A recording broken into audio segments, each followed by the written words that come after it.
Muli, ako si Santi. Alam niyo na, di ako kumikilos na walang video. Kaya ayan, sinetap ko muna bago ako kumilos. So yun, kaya na nakagawian. Sampay mo, silong mo, then TikTok mo. So yun na nga, dahil si Mrs. yung naglaba, siya rin syempre magbabanlaw. Give and take lang dapat talaga ang magpartner para hindi kayo nagtatalo sa araw-araw.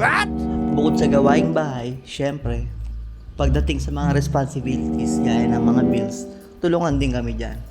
Kasi iniiwasan din namin yung away. Lalo na kapag money matters. Kasi hindi maganda sa isang relasyon yun.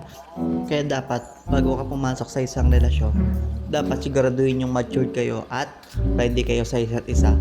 At kaya nyo harapin lahat na anumang pagsubok na dumating sa inyo at pagtutulungan nyo yun na hindi kayo papayag na yung isa lang yung kikilos para masolusyonan nyo. Sheesh, kala mo talaga professional sa isang relasyon eh. Hindi, pero seryoso, dapat nagtutulong tayo para walang mapagod, walang ma-burnout, walang sumuko. Yun lamang